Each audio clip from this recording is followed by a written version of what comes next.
எல்லாருக்கும் ஸ்தோத்திரம். இயேசு கிறிஸ்துவின் இனிய நாமத்தில் உங்கள் அனைவரையும் வாழ்த்துகிறேன். இந்த நாளில் நாம் தேவ சமூகத்தில் வந்திருப்பது நம்ம எல்லாருக்கும் ஆசீர்வாதத்தையும் தேவ கிருபையும் தேவ வல்லமையும் அடைந்து கொள்ளவும், தேவனுடைய வழிகாட்டுதலிலே முன்னேறி வாழ்வதற்கும் கர்த்தர் நமக்கு கிருபை கட்டளையிட இருக்கிறார். தொடர்ந்து நான் பேசிக்கொண்டிருக்கிறேன். தேவனுடைய வழிகள் ஆச்சரியமானவைகள். அதிலே இன்றைக்கு 16வது நாளாக நாம் தியானிக்கிறோம். என்னவென்று சொன்னால், இன்றைக்கு தேவன் தயவு நிறைந்தவர். தம்மை தேடுகிறவர்களுக்கு அவருடைய கண்களிலே கிருபை கிடைக்க பண்ணுகிறார். இரக்கம், தயவு கிடைக்க பண்ணுகிறார். வேதாகமத்திலே அநேகருக்கு தேவன் தமது கிருபையை பொழிந்தருளினார். அவருடைய அன்பு மாறாததாக இருக்கிறது. அவருடைய சமூகத்தில் அவருக்கு பிரியமானவைகளை நடப்பித்தவர்களை கர்த்தர் கண்ணோக்கி அவர்கள் மேல் தயவு காட்டினார். அதில் சிலரை குறித்து உங்களுக்கு அறிவிக்க இருக்கிறேன். ஆதியாகமம் 6ஆம் அதிகாரம் 8-9 வசனங்களிலே நோவாவை குறித்து சொல்லப்படுகிறது. ஆதியாகமம் 6ஆம் அதிகாரம் 8-9 வசனங்களிலே,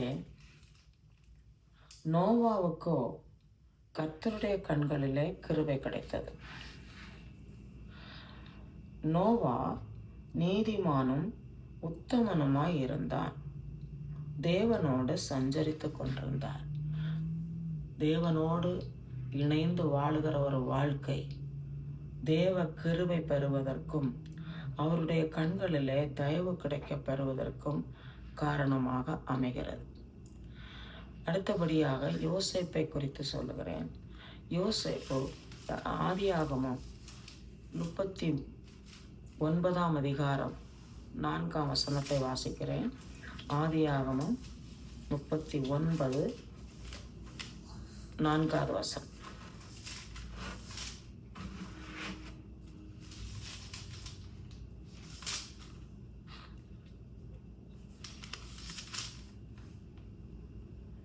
யோசேப்பினிடத்தில் தயவு வைத்து அவனை தனக்கு ஊழியக்காரனும் தன் வீட்டுக்கு விசாரணைக்காரனுமாய் ஆக்கினார்.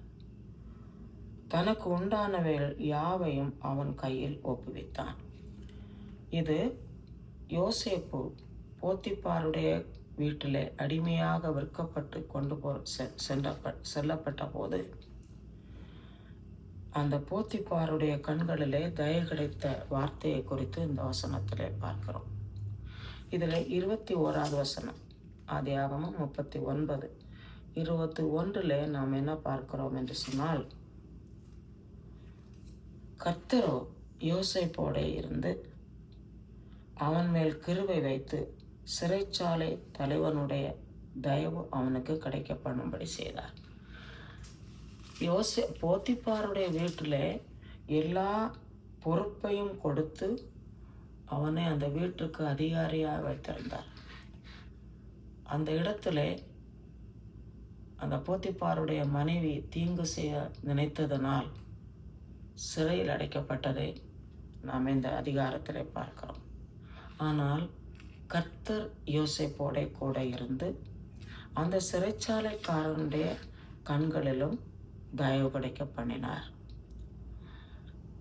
41ஆம் அதிகாரத்தில் நாம் பார்க்கும்போது, ஆதியாகமம் 41ஆம் அதிகாரத்தில் 39 முதல் வாசிக்கிறேன்.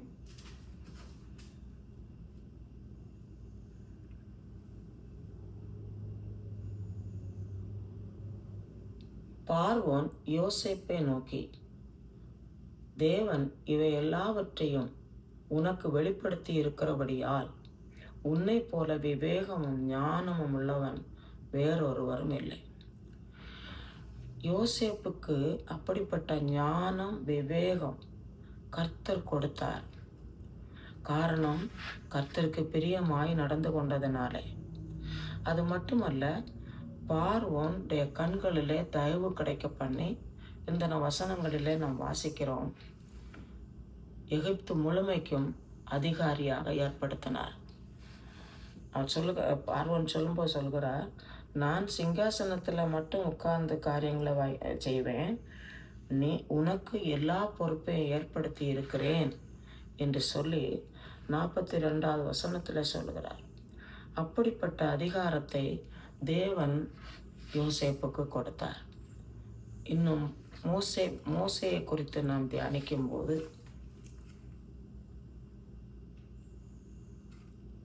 யாத்திராகம புஸ்தகம் 33ஆம் அதிகாரம் 17வது வசனத்திலே சொல்லப்படுகிறது. 33ஆம் அதிகாரத்தில் மோசே ஜெபம் பண்ணினார். அதற்கு பதில் தேவன் கொடுக்கிறார். என் கண்களில் கிருபை கிடைத்தது என்று சொல்லி கர்த்தருடைய கண்களிலே கிருபை கிடைக்க பண்ணின ஒரு சூழ்நிலை மோசேக்கு கர்த்தர் கொடுத்தார். இதுபோல பல முறை மோசே இடத்திலே தேவன் கிருபை கொடுத்தார். கிருபை வைத்து மோசேயோடு பேசினார். சிநேகிதன் பேசுவது போல பேசினார். இன்னும் அடுத்தபடியாக என்ன சொல்லுகிறேன் என்றால், தானியேல் 1ஆம் அதிகாரம் 9வது வசனத்தில் பார்க்கும்போது அங்கே தானியேல் சிறைப்பிடிக்கப்பட்டு பாபிலோனுக்கு கொண்டு போகப்பட்ட நாட்களிலே குறிப்பிட்ட உணவுகள் சாப்பிட வேண்டும் என்று சொல்லப்பட்ட இடத்திலே அவையெல்லாம் தேவனுக்கு பிரியமற்றவை என்பதை உணர்ந்து அல்லாததை விட்டு விலகி செய்வதற்கு அந்த பிரதானிகளின் தலைவனிடத்தில் உதவி கேட்டபோது அவனுடைய கண்களிலே தயவு கிடைக்க பண்ணினார். இப்படி வேதாகமத்திலே பல தேவனுடைய பிள்ளைகள் தேவனிடத்திலிருந்து கிருபை பெற்று வெற்றியாய் வாழ்ந்தார்கள். அவர்களுக்கு தேவ கிருபை, ஞானம், விவேகம், தெளிந்த புத்தி கொடுத்து அவர்களை ஆசீர்வாதமாக மாற்றி பயன்படுத்தினார். தேவனுடைய ஆலோசனைகளை நிறைவேற்றவும் தேவ திட்டங்களை நிறைவேற்றவும் அவர்களை அந்த இடங்களிலே உயர்ந்த ஸ்தானங்களில் வைத்து ஆசீர்வதித்தார். மரியாளை குறித்து நாம் தியானிக்கும் போது மரியாள் இயேசுவின் தாயாக ஏற்படுத்தப்படுகிறாள். அவள் கன்னிமரியாக இருந்த நாட்களிலே தூதன் அவருடைய வீட்டில் சென்று கிருபை பெற்றவளே வாழ்க என்று சொல்லுகிறார். அது அவள் பயப்படும் போது, நீ பயப்படாதே, கிருபை பெற்றிருக்கிறாய், தேவனிடத்திலிருந்து நீ கிருபையும் தயவும் பெற்றிருக்கிறாய் என்று சொல்லுகிறார். 30வது வசனத்தில் பார்க்கும்போது லூக்கா 1ஆம் அதிகாரம் 30வது வசனத்தில் பார்க்கும்போது மரியாள் எலிசபெத்தை சென்று வாழ்த்தும் போது எலிசபெத் என்ன சொல்லுகிறாள் என்றால், கிருபை பெற்றவளே வாழ்க, ஸ்திரீகளுக்குள்ளே நீ ஆசீர்வதிக்கப்பட்டவள் என்று சொல்லுகிறார். இன்னும் இயேசுவை குறித்து நாம் தியானிக்கும் போது லூக்கா 2ஆம் அதிகாரம் 52வது வசனத்திலே இயேசுவானவர் ஞானத்திலும் வளர்த்தியிலும் தேவ கிருபையிலும் மனுஷ தயவிலும் அதிகமாய் விருத்தி அடைந்தார். இயேசு இந்த உலகத்திலே மனிதனாய் வந்ததுனாலே மனித நிலையிலே அவருக்கு ஞானம், அறிவு தேவைப்பட்டது. அவர் ஞானத்திலும் வளர்த்தியிலும் தேவ கிருபையிலும் மனுஷ தயவிலும் அதிகமாய் விருத்தி அடைந்தார் என்று நாம் வாசித்தோம். தேவன் தம்மை நேசித்த தம்முடைய பிள்ளைகளுக்கு இப்படிப்பட்ட கிருபைகளை கொடுத்திருக்கிறார். தாம் தெரிந்து கொண்டவர்களுக்கு தேவன் கொடுத்திருக்கிறார். இன்னும் சொல்ல போனால், அப்படி தேவன் தெரிந்து கொண்ட ஜனங்கள் என்று சொல்லும்போது அவர்கள் பிரச்சனை இல்லாதவர்கள் அல்ல, பாடுகள் இல்லாதவர்கள் அல்ல. அவர்களுடைய பாடுகள், கஷ்டங்கள், நெருக்கடிகள் இவைகளையெல்லாம் தாண்டி பொறுமையாய் அவைகளை மேற்கொண்டு அவர்களுக்கு ஏற்பட்டதான எல்லா எதிரான சூழ்நிலைகளிலும் அவர்கள் தேவ கிருபையை சார்ந்து தேவ சமூகத்திலே நெருங்கி தங்களை ஒப்புவித்து தேவ கிருபை பெற்று வெற்றியாய் வாழ்ந்தார்கள் என்பதுதான் நாம் அறிந்து கொள்ள வேண்டியது. அடுத்தபடியாக என்ன பேசுகிறேன் என்று சொன்னால், எப்படி இந்த தேவ கிருபை நமக்கு கிடைக்கக்கூடும் என்பதை குறித்து சில காரியங்கள் நான் பேச இருக்கிறேன். தேவ சமூகத்திலே நாம் தேவ கிருபையை பெற்றுக்கொள்ளக்கூடியதான வழிமுறைகளை வேதாகமத்திலே நமக்கு கர்த்தர் அறிவித்திருக்கிறார். எஸ்ராவின் புஸ்தகம் 8ஆம் அதிகாரம், எஸ்ரா 8ஆம் அதிகாரம் 21, 23 வசனங்களை வாசிக்கிறேன். எஸ்ராவின் நாட்களிலே சில காரியங்கள் பிரச்சனையாக இருந்தது. அவைகளை நாம் விளக்க நமக்கு நேரம் போதாது.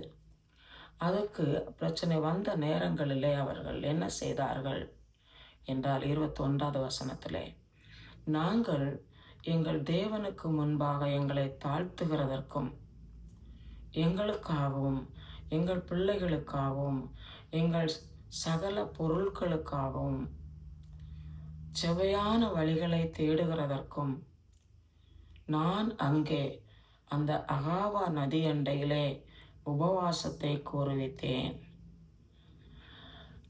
தேவ பிள்ளைகள் வெற்றி பெற்றார்கள் என்றால் அவர்களுக்கு ஏற்பட்டதான எதிரான சூழ்நிலைகள் எல்லாவற்றிலும் தங்களை தாழ்த்தி தேவ சமூகத்திலே ஜெபம் பண்ணுவது மட்டுமல்ல, உபவாசமும் பண்ணி ஜெபம் பண்ணினார்கள். அதனாலே 23வது வசனத்தில் வாசிக்கிறோம், அப்படியே நாங்கள் உபவாசம் பண்ணி எங்கள் தேவனிடத்திலே அதை தேடினோம், எங்கள் விண்ணப்பத்தை கேட்டருளினார். இதுதான் தேவன் கட்டளையிடுகிற தேவ தயவு.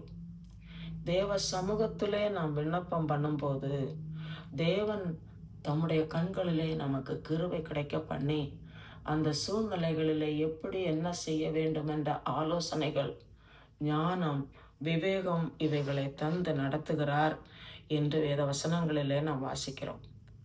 அடுத்தபடியாக என்ன செய்ய வேண்டும் என்றால், நாம் மேலானவைகளையே நாட வேண்டும். கொலோசியர் நிருபம் 3ஆம் அதிகாரம் 1 முதல் 3 வசனங்களை வாசிக்கும் போது, நீங்கள் மேலானவைகளை நாடுங்கள், கீழானவைகளை அல்ல, மேலானவைகளையே நாடுங்கள் என்று சொல்லப்படுகிறது.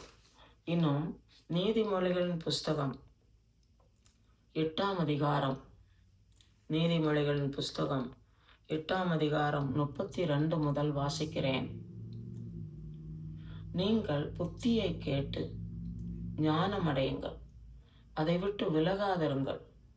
என் வாசற்படியில் நித்தம் விழித்திருந்து என் கதவு நிலை அருகே காத்திருந்து எனக்கு செவி கொடுக்கிற மனுஷன் பாக்கியவான். என்னை கண்டடைகிறவன் ஜீவனை கண்டடைகிறான், கர்த்தரிடத்தில் தயவையும் பெறுகிறான் என்று சொல்லப்படுகிறது. கர்த்தரிடத்தில் யார் தயவு பெறுகிறார் என்றால், கர்த்தருடைய புத்தியை அறிந்து ஞானம் பெற்று அதை விட்டு விலகாதிருக்கிறதுனாலே கிடைக்கிறது. தேவ பிரசன்னத்திலே நெருங்கி விழிப்பாய் ஜெபம் பண்ணுகிறவர்கள், அவருடைய சமூகத்திலே காத்திருக்கிறவர்கள், அது ஜெபத்தில் ஆனாலும் சரி, உபவாசத்தில் ஆனாலும் சரி, வேத தியானத்தில் ஆனாலும் சரி, காத்திருக்கிறவர்களுக்கு அப்படிப்பட்ட தேவ தயவு கிடைக்கிறது என்று பார்க்கிறோம். அடுத்தபடியாக கர்த்தருக்கு பயப்படுகிற பயம். கர்த்தருக்கு பயப்படுகிற பயத்தை குறித்து அநேக வேத வசனங்கள் சொல்லப்படுகிறது. ஒரு வசனத்தை மட்டும் வாசிக்கிறேன். சங்கீதம் 147:11. தமக்கு பயந்து கிருபைக்கு காத்திருக்கிறவர்கள் மேல் பிரியமாயிருக்கிறார். தமக்கு பயந்து கிருபைக்கு காத்திருக்கிறவர்களுக்கு தேவ கிருபை அதிகமாய் கொடுக்கப்படுகிறது. இனி அடுத்தபடியாக என்ன சொல்ல இருக்கிறேன் என்றால், தேவ கிருபையை நாட வேண்டும், தேட வேண்டும். 119ஆம் சங்கீதம் 58ஆம் வசனத்திலே, சங்கீதம் 119:58 வசனத்தை வாசிக்கிறேன்.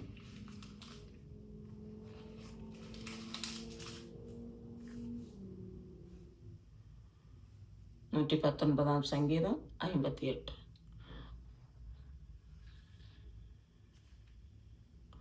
முழு இருதயத்தோடும் உம்முடைய தயவுக்காக கெஞ்சுகிறேன் என்று சொல்கிறார். முழு இருதயத்தோடு அவருடைய தயவுக்காக கெஞ்ச வேண்டியது அவசியம். நீதிமொழிகள் 3ஆம் அதிகாரம் 1ஆம் வசனத்திலே, என் மகனே, என் போதகத்தை மறவாதே, உன் இருதயம் என் கட்டளைகளை காக்க கடவுள். கர்த்தருடைய வார்த்தைகளை காத்து நடக்க வேண்டும். இன்னும் தீத்துவின் நிருபம், தீத்துவுக்கு எழுதப்பட்ட நிருபம், அதில் 3வது அதிகாரம் 6 முதல் 8 வரை உள்ள வசனத்தை வாசிக்கிறேன். தீத்து 3ஆம் அதிகாரம் 6 முதல் 8 வரை உள்ள வசனங்கள். தமது கிருபையினாலே நாம் நீதிமான்களாக்கப்பட்டு நித்திய ஜீவன் உண்டாகும் என்கிற நம்பிக்கையின்படி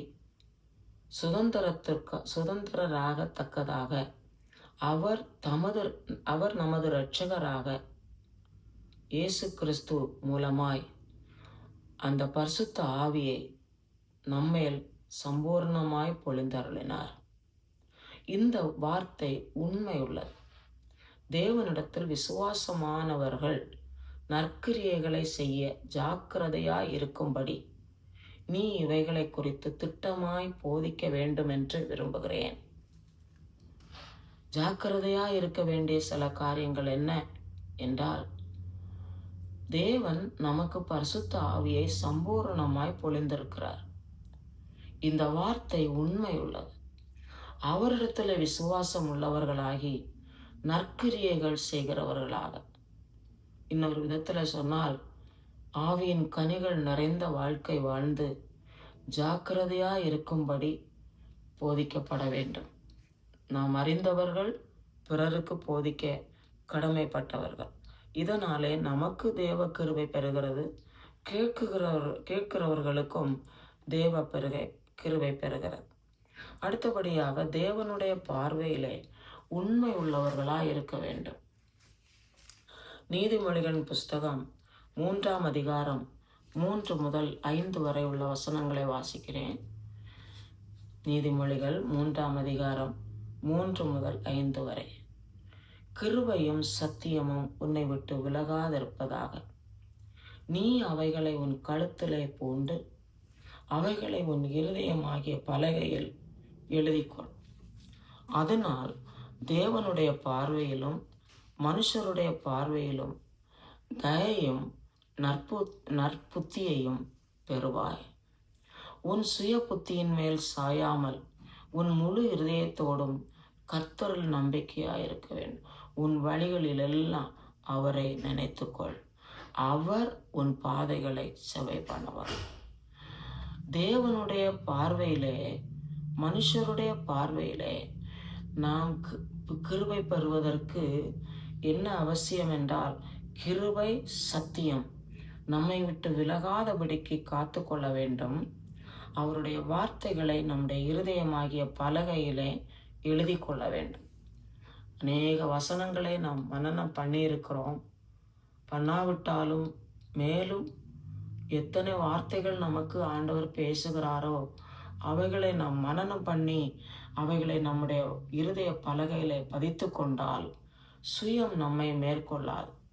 கர்த்தருடைய வார்த்தைகளின்படி நடக்கும்படி அவருடைய வழிகளிலே அவருடைய காரியங்களை கவனித்து நடக்கும்படி அவர் நம்மை வழிகாட்டி வழி நடத்துவார். இன்னும் நமக்கு அநீதிகள் செய்கிறவர்கள் மத்தியிலேயும் பொறுமையாய் நடக்க வேண்டும். 1 பேதுருவின் நிருபம் 2ஆம் அதிகாரம் 1 பேதுருவின் நிருபம் 2ஆம் அதிகாரத்திலே 19-20 வசனங்கள். 1 பேதுரு 2ஆம் அதிகாரம் 19-20 வசனங்களை வாசிக்கிறேன்.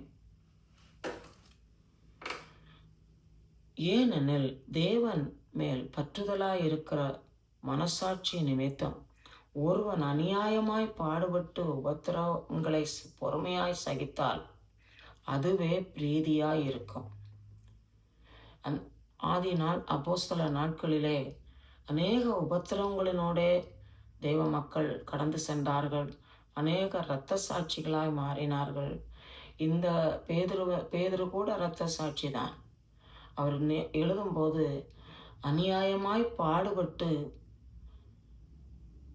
உபத்திரவங்களை பொறுமையாய் சகித்தால் அதுவே பிரீதியாயிருக்கும். நீங்கள் குற்றம் செய்து அடிக்கப்படும் போது பொறுமையோட சகித்தால் அதனால் என்ன கீர்த்தி உண்டு? நீங்கள் நன்மை செய்து பாடுபடும் போது பொறுமையோட சகித்தால் அதுவே தேவனுக்கு முன்பாக பிரீதியாயிருக்கும். இதெல்லாம் தேவ கிருபை பெற்றுக்கொள்வதற்கு ஏதுவாகும். நம்முடைய வாழ்க்கையில் அன்றாடம் எதிரான சூழ்நிலைகள் அநேகம் நாம் கடந்து செல்கிறோம். அவைகளின் மத்தியிலே நாம் எந்த அளவு பொறுமையாய் எத்தனை தூரம் பொறுக்கன்னு நினைக்கக்கூடாது. பொறுமை என்றால் நீடிய பொறுமை, இன்னும் நீடிய பொறுமை, இன்னும் அவ்வளவாய் பொறுத்து நாம் வாழும்போது தேவ கிருபை அதிகமாய் நம்மேல் பெருகுகிறது. இன்னும் அடுத்தபடியாக என்ன சொல்லுகிறேன் என்றால், வாழ்க்கை துணை, நமக்கு கர்த்தர் கொடுத்திருக்கிற வாழ்க்கை துணை கர்த்தரால் கொடுக்கப்பட்ட ஏற்ற துணை. அவர்களிடத்திலே நடந்து கொள்வது இல்லை. திருமணம் ஆகவில்லை என்றால் ஏற்ற நபரை கண்டுகொள்ளுதல், அது கர்த்தருக்கு உகந்தது, கர்த்தருக்கு ஏற்றபடி நடந்து கொள்ள வேண்டும் என்று அந்த நீதிமொழிகள் 18:22 சொல்லப்படுகிறது. அடுத்தபடியாக தாழ்மையாய் அர்ப்பணிக்கிற ஒரு வாழ்க்கை. லூக்கா 1:38 சொல்லப்படுகிறது, மரியாள் இதோ நான் ஆண்டவருக்கு அடிமை என்று ஒப்பு கொடுக்கிறார். நம்முடைய வாழ்க்கையிலே அனுமதிக்கப்படுகிற பாதைகள் நாம் விரும்புகிறதா இராது. சில வேளைகளில் மிகவும் கொடூரமான பாதைகளாய் இருக்கும். அவைகளை கர்த்தர் தான் அனுமதித்திருக்கிறார் என்ற உணர்வு நமக்கு வந்து அவைகள் மத்தியிலே நாம் தாழ்மையாய் ஏற்றுக்கொள்ள வேண்டும். அதன் மூலமாய் தேவ தயவு நம்மளே பெருகும். அதன் வழியாய் கடந்து செல்லும் போது நம்முடைய வாழ்க்கை வெற்றியாக இருக்கும், மேன்மையாக இருக்கும். அடுத்தபடியாக என்ன பார்க்கிறோம் என்றால் விசுவாசம். எபிரேயர் 11 அதிகாரம் 6 விசுவாசம் இல்லாமல் தேவனுக்கு பிரியமாயிருப்பது கூடாத காரியம். ஏனென்றால் தேவனிடத்தில் சேருகிறவன் அவர் உண்டென்றும் அவர் தம்மை தேடுகிறவர்களுக்கு பலன் அளிக்கிறவர் என்றும் விசுவாசிக்க வேண்டும். மிக மிக முக்கியமானது தேவனை விசுவாசிக்கிறது, கர்த்தரை ஸ்தோத்திரம் பண்ணுவது. எந்த சூழ்நிலையிலும் கர்த்தருக்கு ஸ்தோத்திர பலிகளை செலுத்தி கர்த்தருடைய பிரசன்னத்திலே நெருங்குவது. இதில் என்ன பார்க்கிறோம்? தேவனிடத்தில் சேருகிறவர் அவர் உண்டென்று நம்ப வேண்டும். அவர் தம்மை தேடுபவர்களுக்கு பலன் அளிப்பார் என்ற விசுவாசம் தொடர்ந்து இருக்க வேண்டும். இந்த 11ஆம் அதிகாரம் முழுவதுமே, எபிரேயர் 11ஆம் அதிகாரம் முழுவதுமே விசுவாச வீரர்களின் பட்டியல் அழகாக விவரித்திருக்கிறது. நாமும் விசுவாச வாழ்க்கையிலே தொடர்கிறோம். அந்த நிலையிலே கர்த்தருக்கு உகந்தவர்களாக விசுவாச வாழ்க்கையிலே கர்த்தரை நெருங்கி கர்த்தரை விசுவாசித்து வாழ வேண்டும் என்று நமக்கு கர்த்தர் கூறுகிறார். யார் இந்த தேவ தயவை பெற்றுக்கொள்ள முடியும் என்று சொன்னால், நீதிமொழிகள் 28ஆம் அதிகாரம் 28வது வசனத்திலே உண்மையுள்ள மனிதன் பரிபூரண ஆசீர்வாதத்தை பெறுவான் என்று சொல்லப்படுகிறது. இன்னும் ஏசாயா 28ஆம் அதிகாரம் 16ஆம் வசனத்தில் என்ன சொல்லப்படுகிறது என்றால், விசுவாசிக்கிறவன் பதறான். இன்னும் அநேக வசனங்கள் சொல்லப்படுகிறது என்றாலும் இந்த நேரத்திலே நம்முடைய கரங்களை உயர்த்தி அல்லது முழங்கால் நிற்க முடிந்தவர்கள் ஒரு நிமிடம் நாம் தேவ சமூகத்தில் நெருங்குவோம்.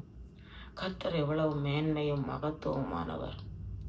கர்த்தர் நம்மேல் கண்ணோக்கமாயிருக்கிறவர். கர்த்தர் நம்மை காண்கிறவர். நாம் கடந்து செல்லுகிற பாதை அவருக்கு மறைவாக இல்லை என்று கர்த்தர் சொல்லுகிறார். கர்த்தருக்கு மறைவான பாதையிலே நாம் இல்லை. கூப்பிடுகிறோமே, பதில் கிடைக்கவில்லையே என்று கதற வேண்டிய அவசியம் இல்லை.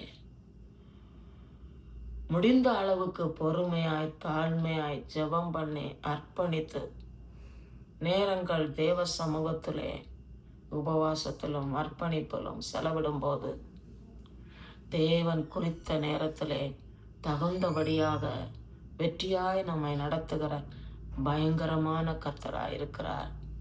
கர்த்தர் எங்களை ஜெபத்தை கேட்கிறதற்காய் ஸ்தோத்திரம். ஒவ்வொருவருடைய அர்ப்பணிப்பையும் நீர் அறிந்திருக்கிறதற்காய் ஸ்தோத்திரம். நாங்கள் ஜெபித்து கொண்டிருக்கிற அனைத்து விண்ணப்பங்களுக்கும் பதில் தருகிறதற்காய் ஸ்தோத்திரம். நீர் கூடவே இருந்து உம்முடைய மக்கள் வெற்றியாய் நடந்து கொள்ள குடும்பங்களிலும் குடும்பத்தில் உள்ளவர்கள் மத்தியிலும் உறவினர் மத்தியிலும் வேலை ஸ்தலங்களிலும் நீ வெற்றியை கொடுக்கிறதற்காக ஸ்தோத்திரம். ஜெபத்தை கேட்டிருக்கிறீர், உமக்கு ஸ்தோத்திரம். துதிகனம் மகிமையா உமக்கு தரும். இயேசுவின் இன்ப நாமத்தில் ஜெபிக்கிறோம் அன்பின் பரலோக பிதாவே.